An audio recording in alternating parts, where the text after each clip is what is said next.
So hi, and thank you everybody for coming. We see that all the attendees are filing into the meeting. We very quickly jumped up to over 100 attendees. We'll give it a minute and then we'll get started.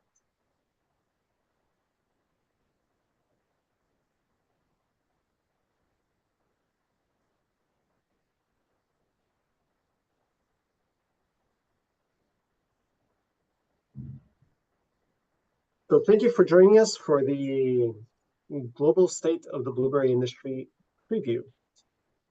To get this started, I'd like to invite Mario Zeta, the president of the IBO, to say a couple words. Take it away, Mario. Thank you, Colin. Thank you. Good afternoon to all.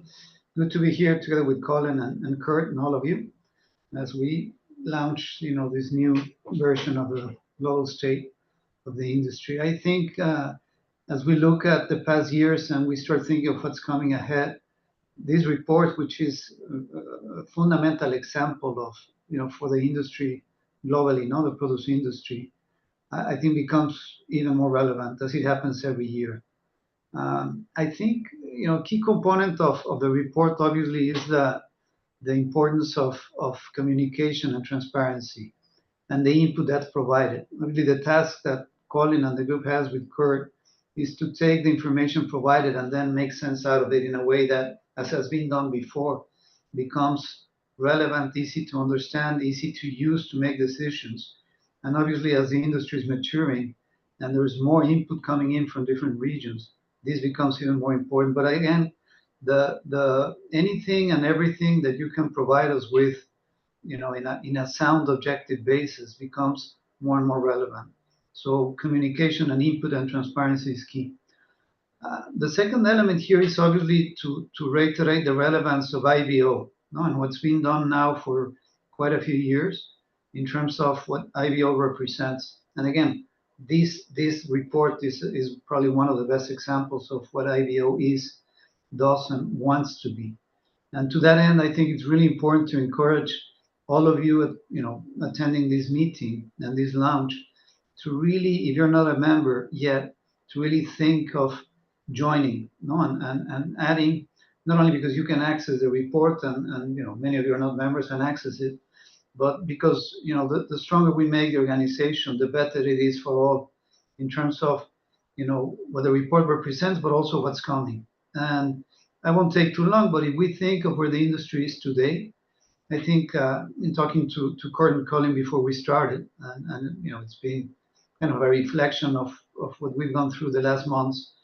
I think we all agree that the industry is getting to a stage of maturity that really will require a same but different approach to the way we're working together. And as you will see on the agenda of this meeting, a lot of the report has brought up relevance in terms of what the volume expansion means, the expansion of where the production is taking place, the elements of more volume coming in, in the next years, and how that could impact pricing, how the logic of this, increase in volume, increase in production regions, the filling in of areas within the year, and where volume, has been missing and it's going to start to fill in, how that impacts pricing, how it impacts the need for making sure quality is at the right level, how we work out segmentation towards the market, and then other elements like ESG, and how those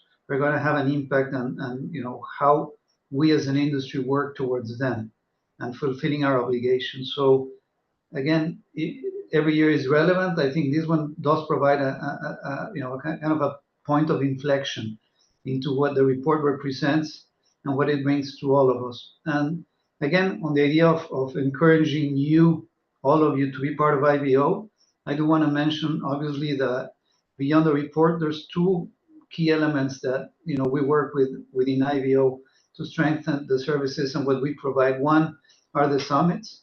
The next one will be in South Africa in September of 2025. And South Africa as a place for the industry and just the region is really interesting. And I would encourage, even though it seems far away, for all of you to really consider being there in September of 2025. The second element I want to bring in is that as part of bringing in visibility and a closer interaction, we are for the first time coming together at Fruit Attraction in Madrid in October. And the intent is to have a relatively small get together during Fruit Attraction one afternoon to try to come and listen to one customer representative. We're working on it to define who that might be. But the intent is to hear what, a perspective from a customer in terms of, what the view of what blueberries are and can do for them. And so, we also encourage those of you who might be at Fruit Attraction to approach us on the idea of seeing if it's possible, for you to join us on this event that's going to take place during Fruit Attraction one afternoon. All right. So thank you so much, Colin, Curt. It's with you now. And thanks all of you for being here with us this afternoon. Take care. Ciao. All right, thank you very much, Mario. We'll dive right in. But first of all, ends up that a very comprehensive report that looks at an industry across the world doesn't come out of thin air. So I'd like to recognize a bit the people that put this together. Cort Brazelton is our editor. We're incredibly fortunate that we're able to complement all the research, all the insights, and the narrative that we put in with his background, the history, and the pedigree to an extent that he brings to the category of blueberries as a whole, but really his perspective. And we've molded and edited this report along with his views of the world to a great extent. This is his baby. He did this pretty much single-handedly for a long time. So we're very proud to take that baton and keep on running with it. I'm the team leader behind the project. My job is to make sure that everybody else can do their job. And often find myself worrying about the little tiny details to bring a cohesive project together. I'm sure many project managers can identify with that role. Matt is a force of nature. I have no doubt that many people in the audience have spoken to him. He's done more than 50 interviews to try to capture the global narrative and look at what's happening around the world so that we can bring this together into the report. Claudio is the guy that's behind the infrastructure that makes the report really possible, especially at the scale that we're working. You may notice that there's a lot of charts and a lot of tables. So all of these are being fed by these massive data sets that we've put together over the last couple of years to be able to bring this information in an intelligible way. Violetta's a huge part of this presentation. She's in charge of taking really complicated technical things and making it available in a digestible way for the layperson, as it were. So thank you very much. We're going to see more of her efforts throughout this report. And then not last and not least, is Sarah. She's our data scientist. She's taken up a lot of responsibility this year on data collection, as well as in bringing together and presenting some of the new reports that we're going to make a part of the report this year. We also want to extend a very warm thank you to all the sponsors. Actually, before that, I apologize. Cort asked me to be able to say something here. I'll be quick, Colin, because I think we all want to stay on time and we want to be respectful of everybody's time. But just this team has brought this report to the next level. I started leading this alone in 2005 on behalf of the USHBC before it moved to the IBO with the creation of the IBO. And I look back at the work before Colin and then this team came in, and I can honestly say it was not nearly as good as what this is now. This is very useful. Don't forget that what we have here is not just a report. If you're an IBO member, you also get access to some incredibly useful data. This team does great work, and it is in service to all of you. So a big thank you to Agronometrics and the team behind it, as well as and Matt for doing this work, because this is really special. And I am overjoyed to have this different role of being responsible for as the editor instead of the creator, because this is created by all of you together with this team, everyone who's contributed to this. This is a product of the industry coordinated by this team. And I think we owe them a debt of gratitude. So keep going, Colin. Right. We, of course, want to thank our sponsors, which made this financially possible. This was the first year that Agronometrics has taken on the responsibility of commercializing the advertising.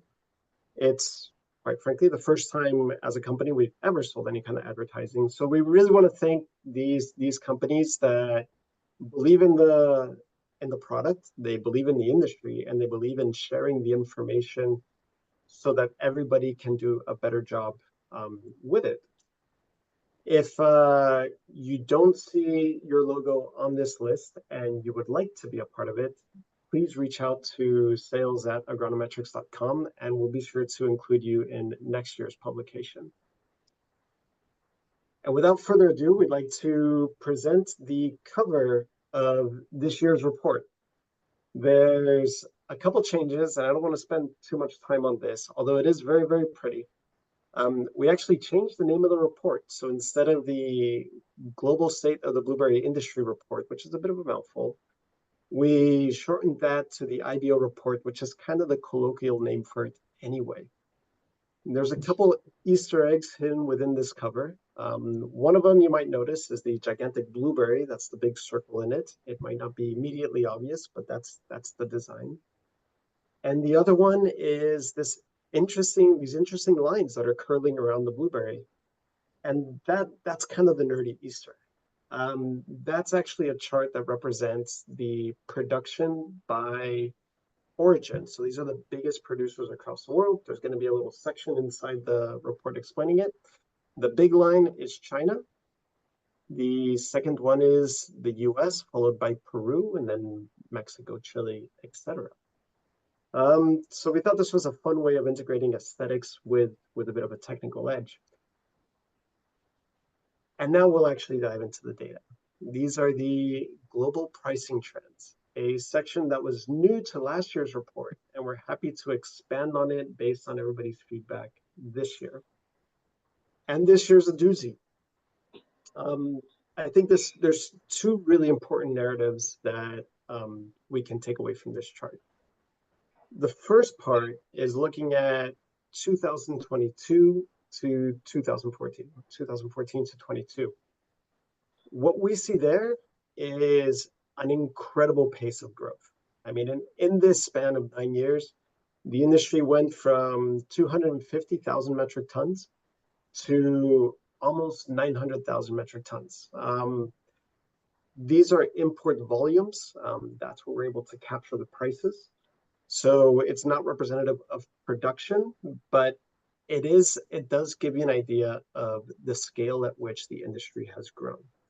Over that period, pricing has been incredibly stable. And you do see it fluctuate, but not very significantly, at least not until you get to 2023. And there you see a drop in volume, which is a significant drop in volume. I mean, in 2023, the imports were at the same level as they were in 2021. That is not minor. However, the price jumped up to the highest level that we have seen in the history of this category. And that is a milestone. That tells you not only that the industry is growing, demand for this product is growing. What we produced 1 or 2 years ago isn't enough to satisfy the industry consumption. And we can see this because the reaction to that shortfall in volume was that huge spike in price. If we dive a little bit into that price, we can see that the effects of the shortfalls in production that we saw in the previous chart were global. Every single importing region that we are able to track showed an increase in price. There's different reasons for that. The shortfall in production was led by Peru. We're going to hear about that several times throughout this presentation, but they weren't the only ones. In Europe, for example, We saw a big increase or issues with production from not only Peru, which is a big supplier for Europe, also from Morocco and Spain. And you can see how that plays out throughout the year. In Asia, they were heavily affected by this. They have a lot of internal production, but they're heavily dependent on their imports, primarily from the Southern Cone, so Chile and Peru, where they were short on production, and that's what you see rising, increasing the price. In Americas, which is led by the US, it's the biggest importer of fruit and of blueberries in the world. You see a big effect from Peru, without a doubt. It is the biggest supplier of blueberries to the US market. But also locally, the Pacific Northwest had a big impact on their production, as well as Canada. And so all of these factors came together to make this price spike. And if we want to kind of dive a little bit deeper, so this is here what we get to see is this narrative play out. What we're looking at here is the effects of pricing in 2023, of the global import pricing in 2023 compared to the global import pricing in 2022. 2022 stood out because it was particularly flat. It was a flatter year than we had seen before. So putting the contrast against 2023 adds a very interesting narrative to this data. So you can see the shortfalls in production, for example, at the beginning of the year. So this would be Morocco, especially March, April, May, and then going into May, June would be more Spain. So the shortfalls in production from those origins played out in the pricing at an international level, but particularly in Europe for those origins. Then you had a pretty stable beginning of the season for the Northern Hemisphere. So Germany, Poland was a little bit low, but still had substantial volumes. The US production at the beginning of 2023 was relatively stable compared to previous years. And then you can see this gap between 2022 and 2023 explode. This is when the Pacific Northwest comes into production, including Canada, which were very short, and then obviously Peru, which might be the defining feature of the 2023 season. We're going to continue to dive through some of the new products or sections that we're adding to the report this year, including the Global Production Survey. We've done it for the first time ever last year, but it didn't make it into the report. So here we get to offer it, and it's kind of like a pulse check into what's going on in the industry. The first question that we asked was, what was the overall evaluation of the season?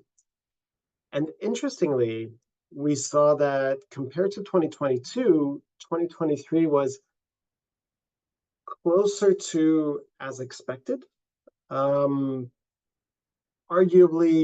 had a less favorable rating. There could be a lot of reasons for this. Most of the respondents of the survey are producers. It could be that because they produced less, they had a less good than expected season. We're not really sure. This is a new survey. It's a new question.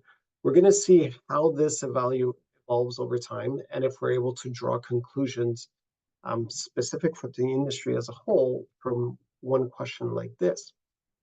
Where I think we're able to find a lot more depth is when we look at the factors that are affecting production.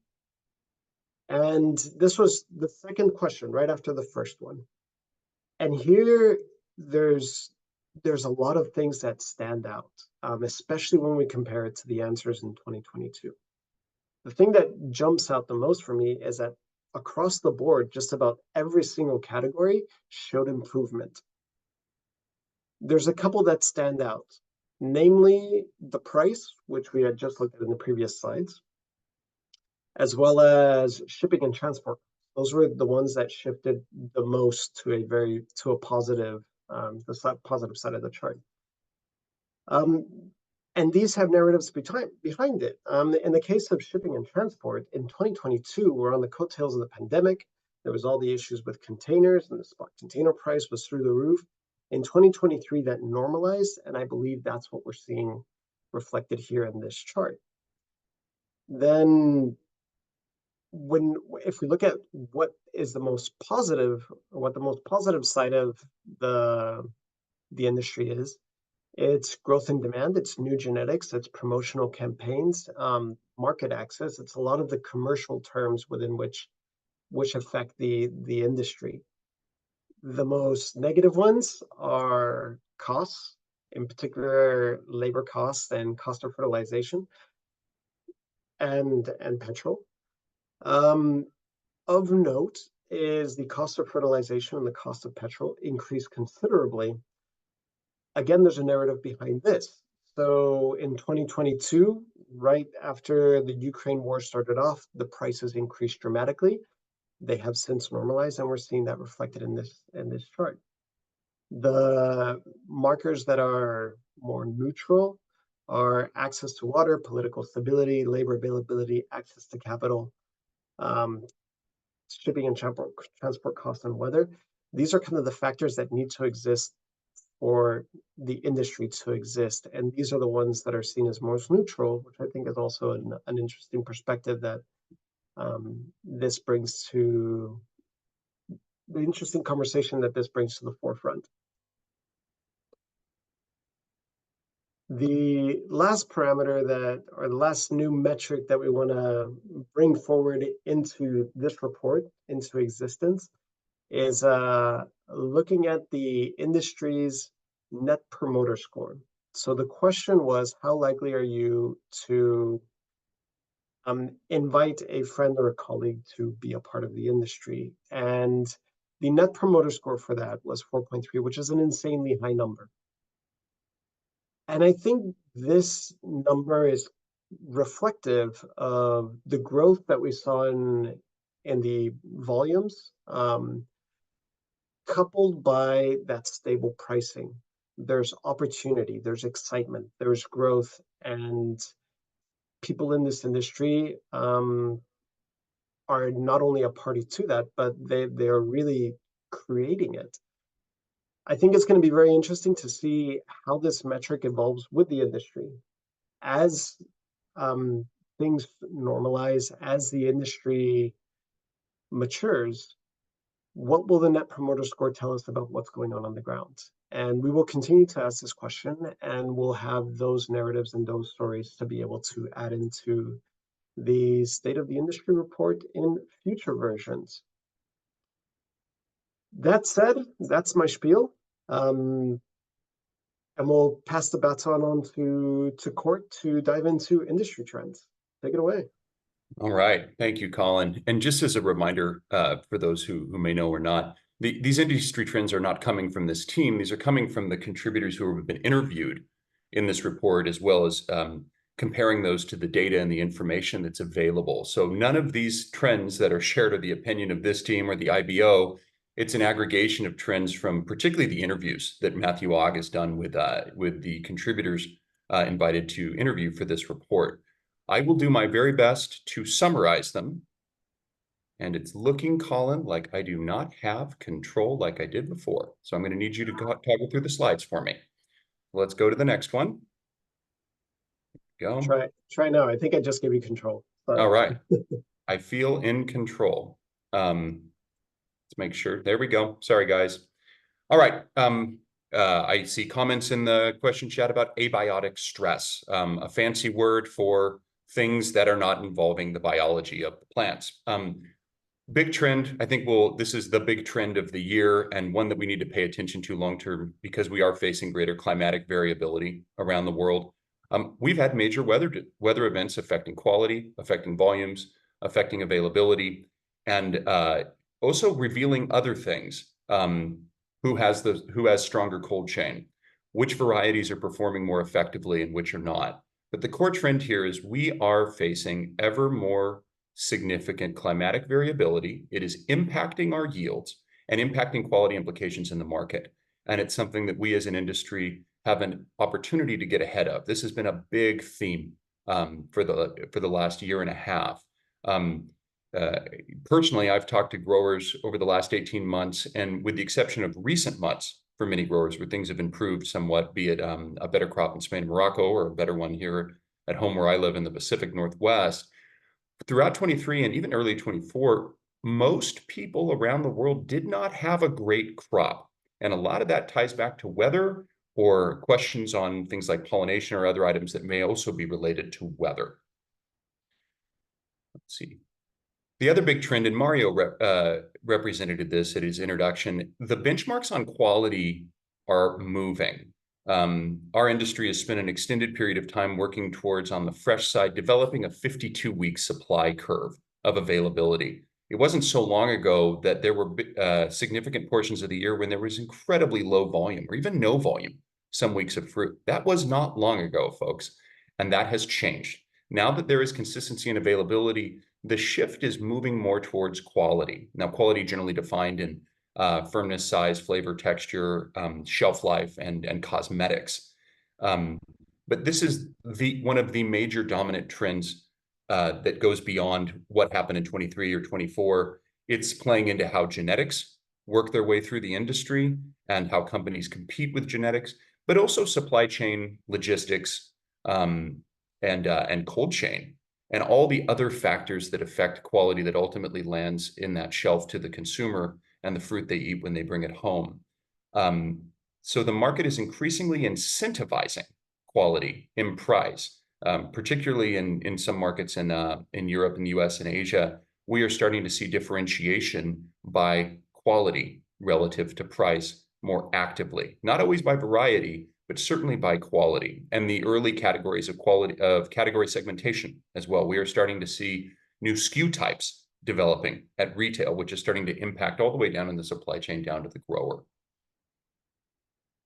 Field optimization and productivity. CapEx, capital expenditures on a hectare, have increased considerably over the last 10 years in all growing regions and all chill types.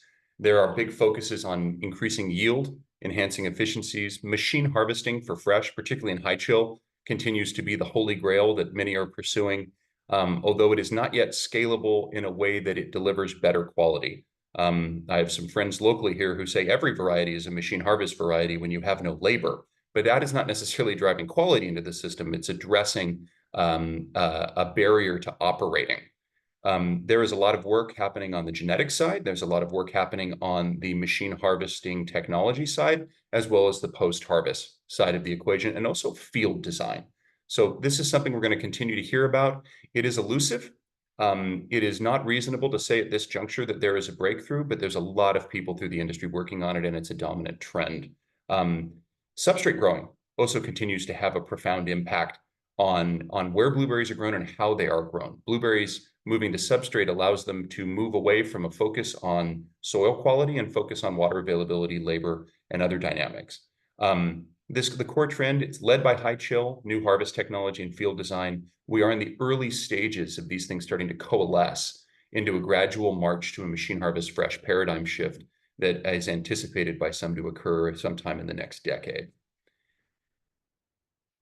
Institutional investor capital in agriculture used to be highly focused on row crops, agricultural crops, seed-based crops. Over the last 10 years, the sovereign wealth funds, private equity, venture capital, family offices, and such, and pension funds have discovered the high-value horticulture industry, and blueberries have been at the forefront of that.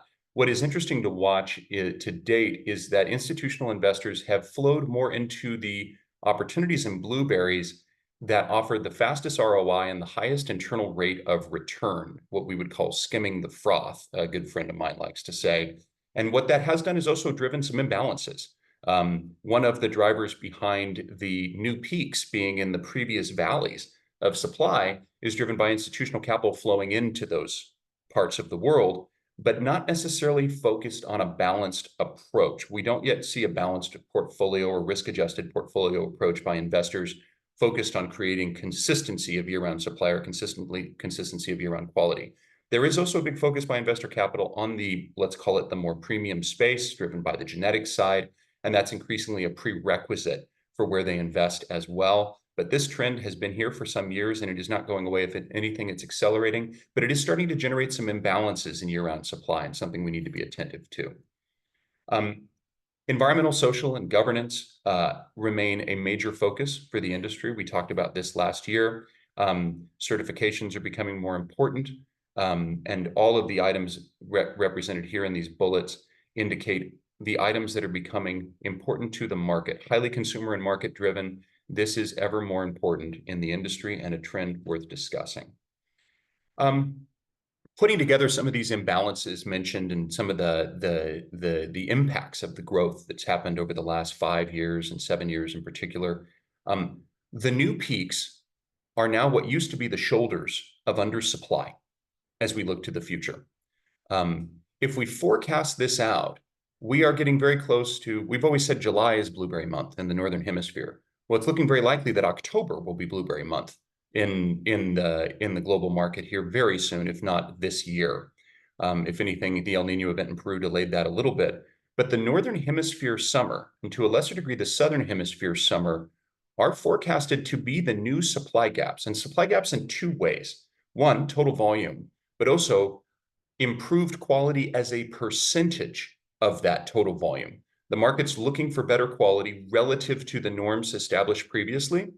And there is a forecasted shortage of that category of fruit during those windows as well. So as the peak season shifts and the future supply and quality gaps become more apparent, there are more contributors to this report anticipating that to be an opportunity and also a challenge, and it is influencing the awareness of the high chill blueberry opportunity. As always, thank you to Dr. Leslie Wada from the United States High Bush Blueberry Council on this brief health research update. If you would like more information on what's happening in blueberry health research, there is a section in the report. What's exciting now about blueberry health research is all the clinical work on blueberries that is on people, large populations of people with statistically significant conclusions that essentially provide ever more reasons for why we should all be eating blueberries. There's breakthroughs on research indicating improvements in vascular health, HDL, the good cholesterol. Also, some very interesting things around insulin resistance and eye health, something that I'm starting to worry about as I get into middle age, and maybe I need to eat some more blueberries. So for more information, once again, please read the report. I'm going to pass it now, I believe, to Sarah Ilias for the global statistics, and we'll see if we can stay on time. Thanks, Cort. Hi, everyone. We will now be taking a closer look at the global statistics and the insights we gathered from the data that was collected for the 2023 season. Let's move to the global cultivated hectares by region. We noticed that global production has gone from being dominated by the Americas to a more balanced global planet base with EMEA, which is Europe, Middle East, and Africa, balancing out Asia Pacific more recently. EMEA is continuing to report growth, and it is a planet base that reflects a growing trend of global consumption. 10 years ago, 90+% of all consumption was occurring in the US and Canada, but now we are seeing that the crop is becoming more of a global crop. Moving on to global cultivated hectares by status. Here, what we see is that production, we can see production and what's not in production given the time we expect new plantings to come into commercial production. We see that the number of hectares that are not in production are slightly down compared to 2022 and the years preceding that. This is actually quite a powerful chart because it is a strong indicator of what people can expect going into the future. And it also shows that the industry is continuing to mature. Moving on to global cultivated production by use. This slide is actually telling us about the trends on the processed side and the fresh side. What's important here is that the processed market is not getting fed. Where demand for fresh blueberries has continued to grow, processed blueberries haven't really caught up. People aren't planting processed blueberries that much, but usually it is the processed market is a secondary market for fresh blueberries that couldn't make the cut. That's what we notice here. So what we conclude is that inventories are not getting filled up with new volume. And we conclude that it is not a growing space, and depending on movement, which is hard to track in this case, it is very likely that we will have a short processed market looking into the next year. This is particularly because a lot of places had a short crop in 2023. The Pacific Northwest also had a short crop in 2023, and it is the biggest source of high bush processed blueberries in the world. Moving on to global cultivated hectares and production. What we notice here is the spread and allocation of cultivated hectares by region and cultivated production by region. The spread here again reflects the global nature of the crop being produced. America's production is in its second year below 50% of total plantings in volume. If we move on to global cultivated yields by region, here we actually notice a precipitous drop primarily driven by Peru. So El Nino caused yields to drop below 9 tons, as we can notice, below 9 tons per hectare, which would be a very low yield for an individual grower. This also pushed America's yield substantially below EMEA because they didn't have major disruptions.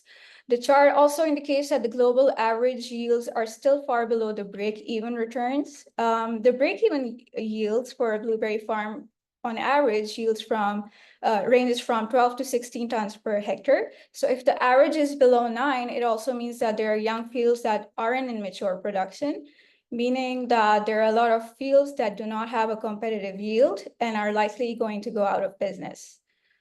If you move on to global cultivated production metrics, here we notice that there's been a change in volume of about negative 61.27 thousand metric tons compared to 2022 when we talk about growth in production. The driver for this has been a reduction in yields. Also, there's a 135,000 new metric tons coming from growth in hectares. And there's been a reduction of almost 196,000 metric tons due to yield disruptions. So we can conclude that there was a decrease in total volumes, and any growth that did occur came from new hectares, whereas existing established plantations on average produced much less. The industry has also seen back-to-back drop in yields where we would have otherwise expected growth because of exceptional circumstances, as we mentioned before. This means that the industry has very real production potential, and barring more surprise weather issues, a dramatic increase in production from one year to the next is definitely a very real possibility. If the industry did not have disrupted yields, it would have been the first year of the industry witnessing 2 million metric tons, or maybe even more than that. Moving on to global cultivated production by country. This is actually one of the reader's favorite visualizations, showing the expanse of the industry across the globe, as well as the depth in the coverage of this report. If we take a look at the top 10 cultivated plantings by country, we notice that China comes out on top with 84,422 hectares, followed by the US and Peru in the second and third places respectively.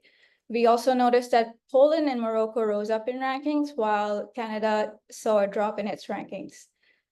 If we move on to top 10 cultivated production by country, we sort of see a similar story here, with China coming out on top and the US, Peru, and Chile taking second, third, and fourth spots respectively.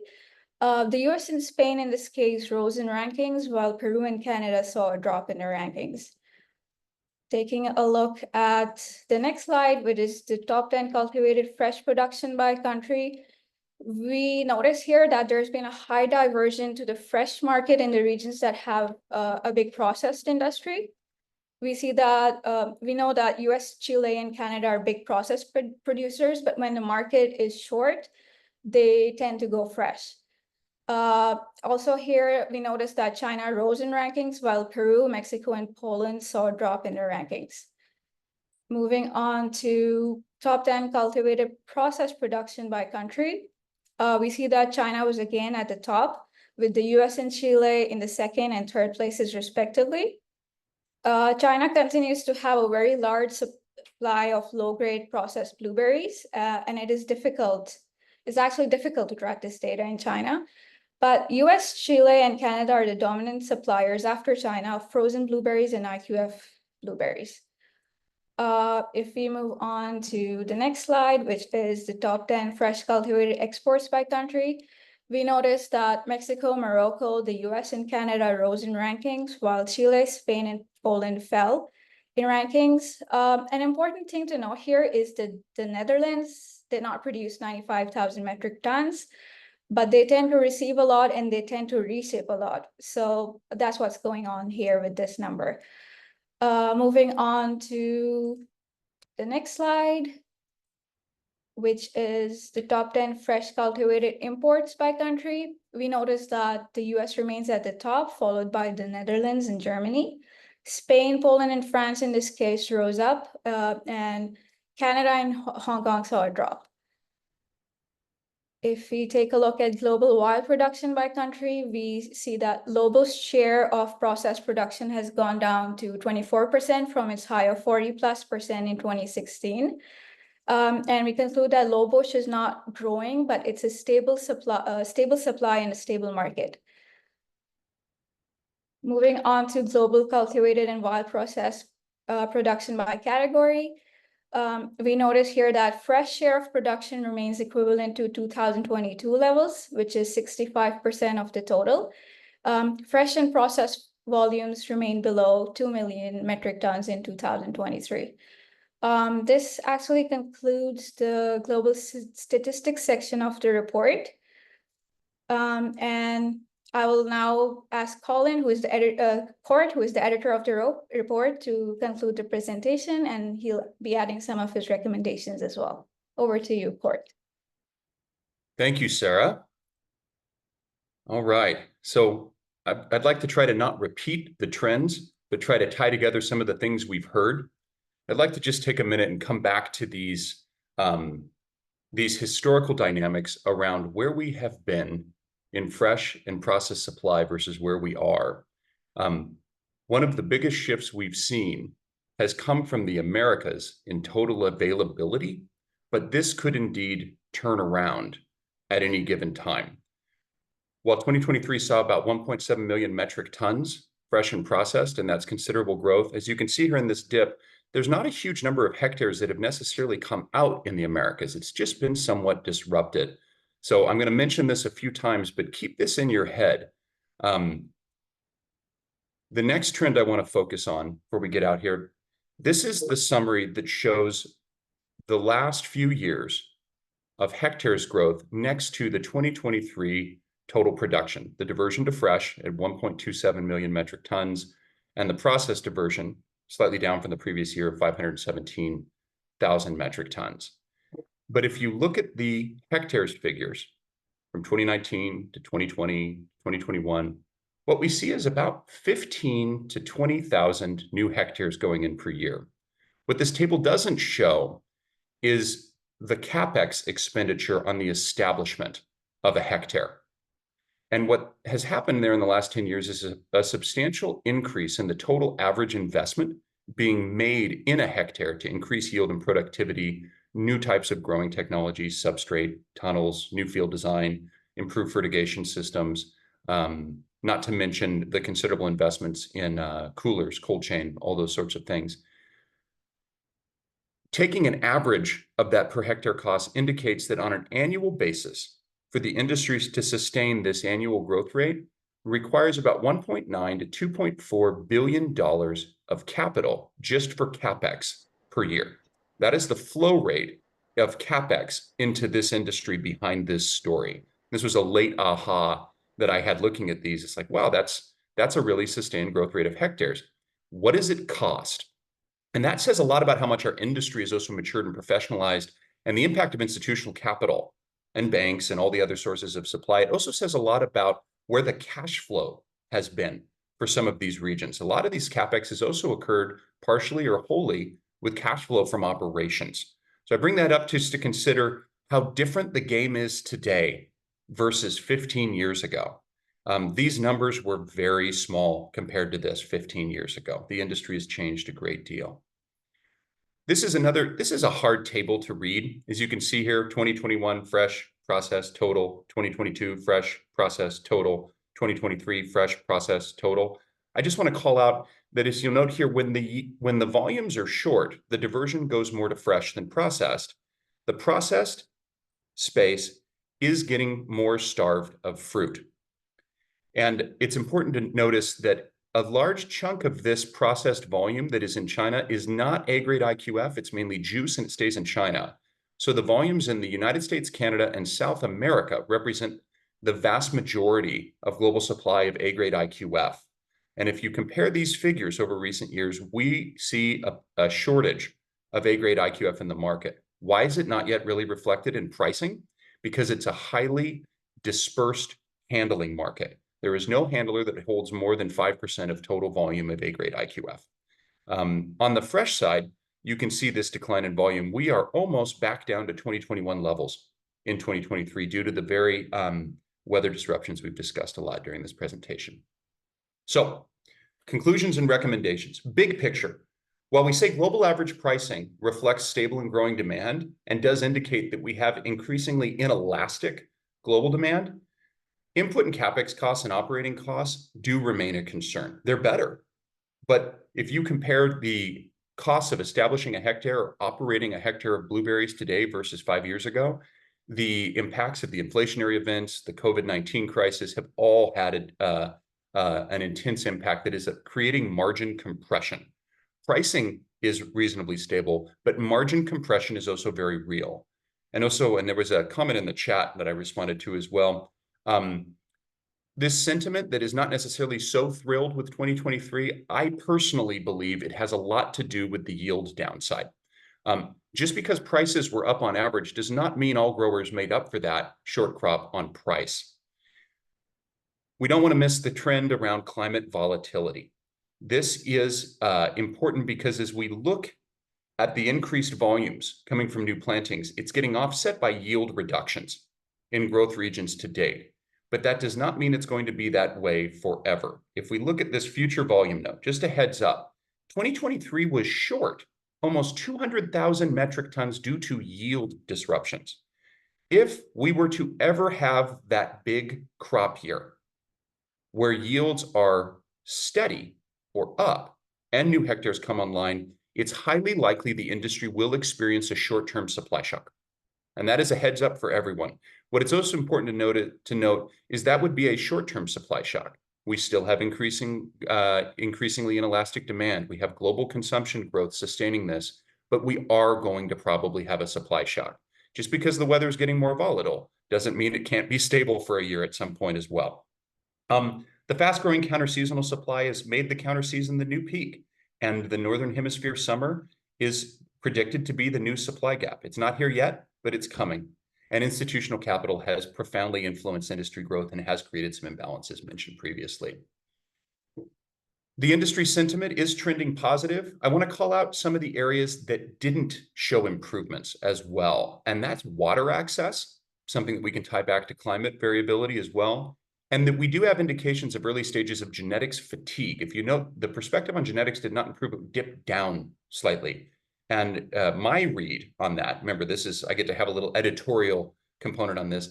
I think people in the industry are starting to get a little confused by the genetic side of the equation. You all know what I do professionally and where my interests are, but I think we need to be cognizant of it. 2023 did not see a great crop. It was made up for price for some and others not. The market segmentation move to focus on quality driven by varieties and branded concepts is a major driver of opportunity and growth, and there is category segmentation starting. The snacking category is starting to become a separate SKU space in Europe. There is a premium, these are better flavored blueberries SKU success in North America. The drive to mechanization remains a focus, but it's not creating change today. In general, we see all the signs of a maturing global industry. Consumption is growing around the world. There is no single concentrated source of supply. There is no single concentrated source of consumption. It is spread around the world, and our base of consumers is expanding. Fresh is the driver. The process side of the equation is lethargic at best, and the process market does get starved of fruit when the fresh market is buoyant or when it's undersupplied. There is a growing trend that we want to call out here. of informality around intellectual property in blueberries coming under pressure in some major growing regions in the world, not to be mentioned here. There are significant IP infringement issues, and there is breeder action ramping up, and Matt Ogg did a great job of capturing some of those trends in the report if you'd like to read more about that. But that informality, depending on what happens in some of these different jurisdictions, may start to decline or come under pressure. And scale and value chain integration is increasingly required for economic competitiveness. What does this mean? It means that the companies who have the healthiest cash flow, and the healthiest balance sheet are generally not just participating in one part of the value chain. They're not just handling, they're not just growing, they're not just packing. They're adding value to the product, and they have multiple points of value participation that is stabilizing margin. And that is a key trend in a maturing professionalizing industry. So this is my last slide. I've been asked to share some recommendations or some advice each year. Last year, it was questions to ask. This year, I'd say, it's 2024, next year's 2025. If you're thinking about your business from now through 2030, and you're a producer, and you're looking to the horizon, what would my recommendation be? Well, first of all, I'd say try to have a 5-year plan and revisit it with reasonable frequency.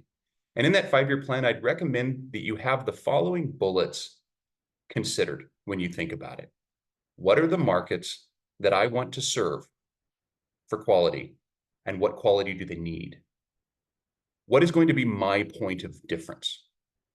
How am I going to reduce unit cost while driving quality in? What is my route to market? Do I bring the fruit to market myself? Do I need the right partner? What are the terms under which I need to build that partnership that works for them, works for me? What is my process? And this is important for assessing innovation, pre-adoption, and then the plan for scaling it. Because there's all this pressure to innovate, adopt the new variety, put in the new irrigation system, buy the new equipment. There's a lot of investment pressure, especially for growers, to continuously improve, while at the same time they're facing margin compression. Well, the only way to really de-risk that is to know it and to understand it so you can assess the viability of making that investment, because those returns are not going to be the same that they used to be. This could be more actively engaging trialing opportunities in genetics. It could be some travel to see what's happening in other parts of the world. It could be connecting with the equipment manufacturers and understanding how that tool can really affect your business. And that's important, because if you're going to plan and scale, you need that information, and you need to be able to de-risk that investment. And lastly, and certainly not least, how am I going to meet the capital needs to pursue this plan? Do I need to engage institutional investors? What banking relationships do I need? This is not getting cheaper, and the scale required to be competitive is indeed increasing. So how am I going to meet those capital needs? Those would be my recommendations. With that, I think, Colin, we want to say special thanks, and I may pass this baton to you, and special thanks to this team for the work they've done. This report will be published, Colin, on September 3rd. Did we lose Cort? Oh, wow. Okay. Yeah. I think we lost you there for a second. Sorry. It was very quiet, almost eerie. Yeah. Sorry there. It's 8 o'clock in Oregon, and everyone is logging online and starting to eat up the bandwidth. The report should be coming out in early September. If you'd like to download it, it is free. All you have to do is put in your email, and that'll also create opportunities to participate in the surveys as well. But special thanks to all the country members and all the people who have interviewed for this report. And special thanks to Colin, Matt, Violeta, Claudio, Pablo, Tomas, and Sarah for all their good work on this report. We also want to thank all of the sponsors. Again, without your support, this wouldn't be a product that comes to life. And again, if you miss seeing your own logo on this screen and you'd like to be a part of next year's report, please reach out to us at sales@agronometrics.com. We have a question and answer section. We've actually been posting answers as we go. We can read these off, very quickly to kind of go through them. You can also see them, and we can send out what we've collected so far to everybody that's been a part of this presentation. Cort, do you want to kind of knock these out real quick? Sure. And if you have more questions, jump in. I see. Will we be receiving the recording to our emails after the webinar? My understanding is we will not be distributing this, but we will be distributing the report in the first week of September, and it is free and available for all to download. Just register with your email and jump into that. A question on the portal: can we see production by country by month? Colin and I have talked a lot about this. I think we will have variable quality in some of that data, but Colin, why don't you answer that one in terms of what we can do with the portal that'll be part of IBO membership that uses this data? So can we see production by month? That's a very big challenge. Definitely not this year. We are working towards this goal. It is not an easy place to reach just because there are no ready insights on many of the markets that we work with. What we do have available right now are all of the import and export data available monthly. And that gives you an insight into what's going on in each of these markets, which we otherwise wouldn't be able to have. For origins like Chile and Peru, which are predominantly export focused, the export data is a really good indication of what the distribution of production looks like. So you need to read a bit between the lines, but I definitely recommend going into the report and driving some of these conclusions that the data has to offer.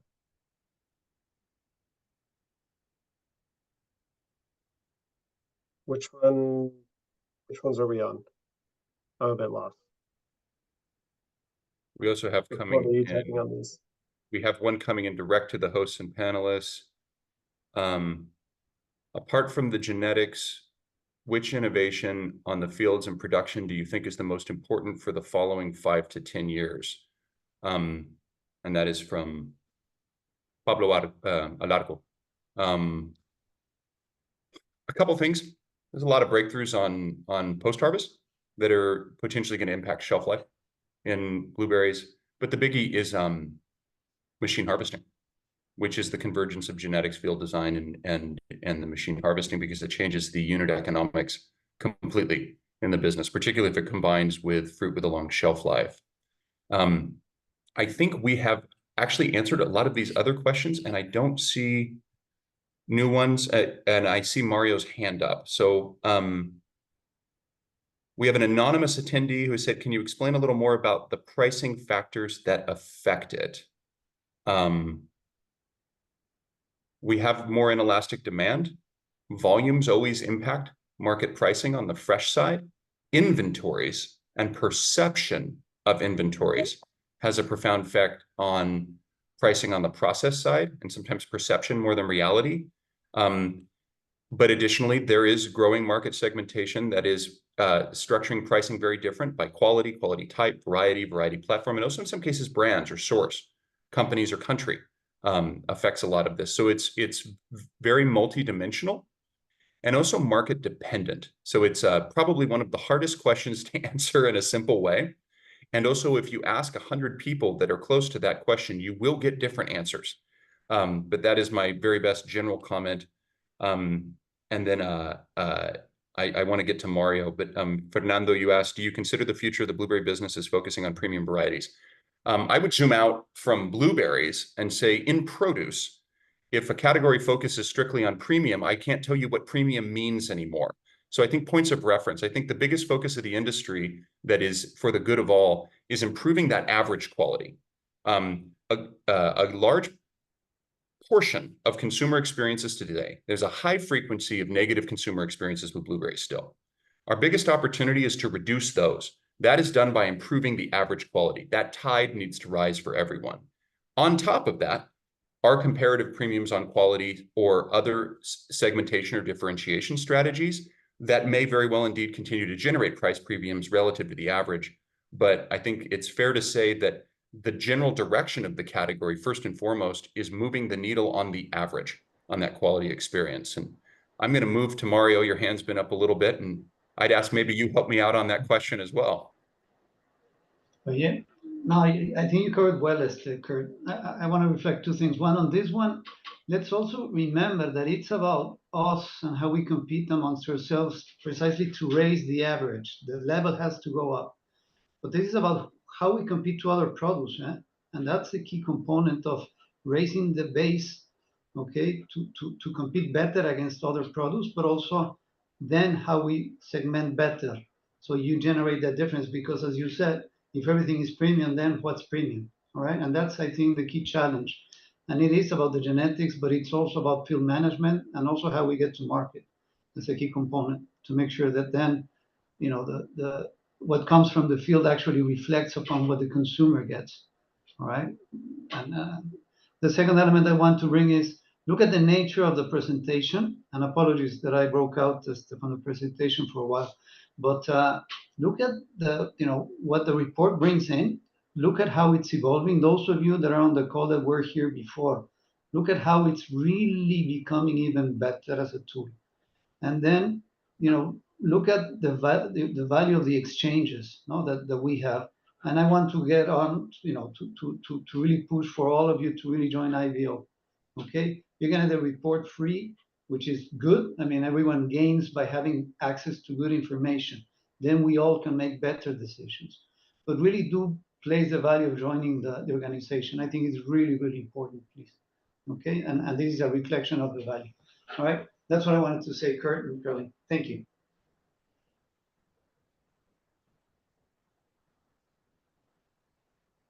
Thank you, Mario. Let me see if we have any more. We have more coming into the private chat. Do you see any shift of Asian and Middle East import trends by considering the hectares being planted in India and China? The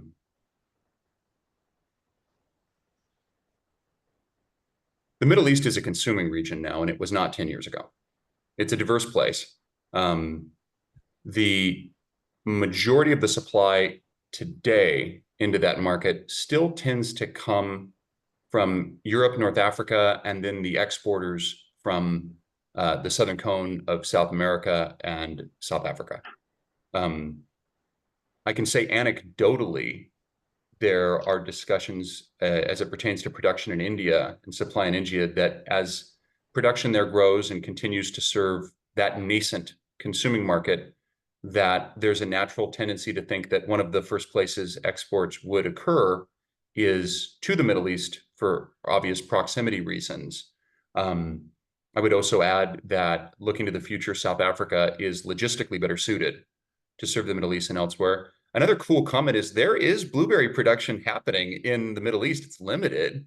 I'd call out to Turkey, where Sarah is today. An exciting thing happening in Turkey is domestic production for domestic consumption, which is a really exciting trend.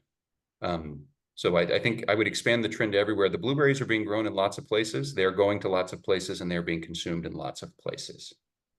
One thing I'd actually add to that is one thing that stood out in this year's report is we're starting to see significant exports from China at significant prices. So the high quality varieties that have been planted, especially in the south of China, are starting to make their way to other markets. It's not necessarily the Middle East. Right now, we're seeing more of a focus, or we're seeing those volumes go to Hong Kong, many of which get re-exported from there, Singapore and Thailand. But there is a lot of interesting movement. And the first time ever, we're seeing quality fruit being exported from China in particular. And again, we invite you to come back to the report to learn much more about it and look at the pretty charts that have been presented within it.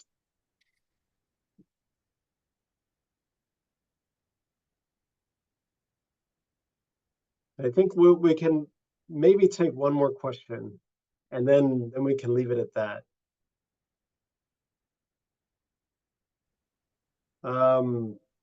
From Emily Gunman, actually, Cort, in the questions, there's the last one that's opening from Emily Gwyn Miller.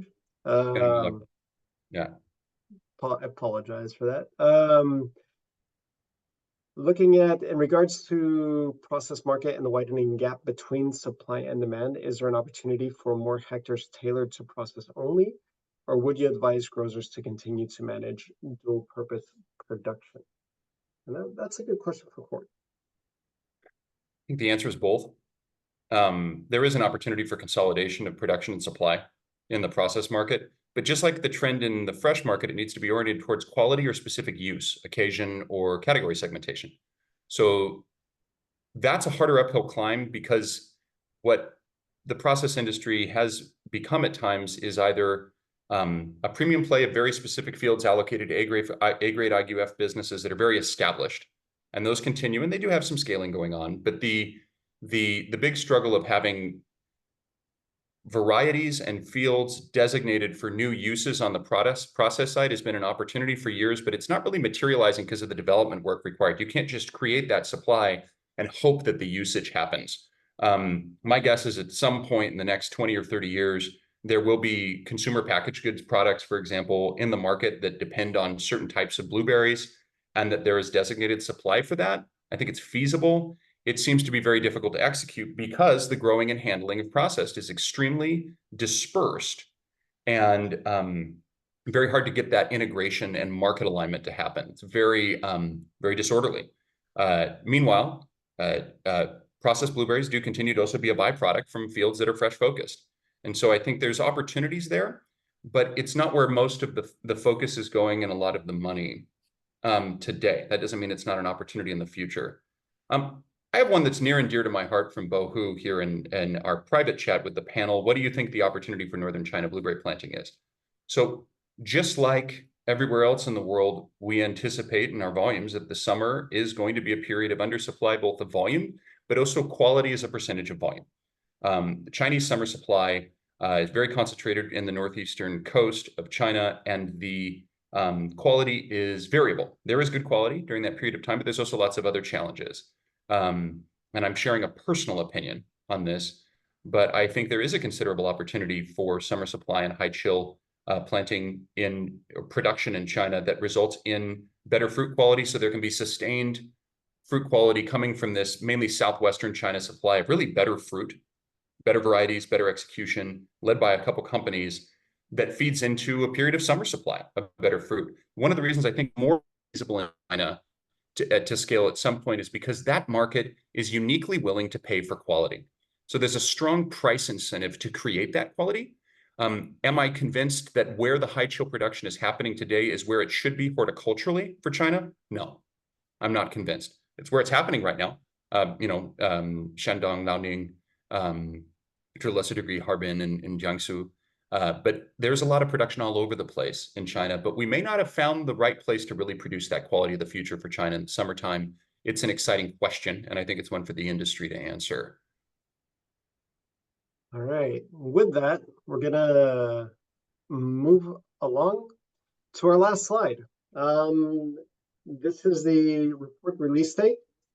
The report, as stated, is on its way. We're gonna send a lot of information out, email, and try to contact definitely everybody that's been in the chat today when the final report is made available on the 3rd of September. Thank you very much, everybody, for participating.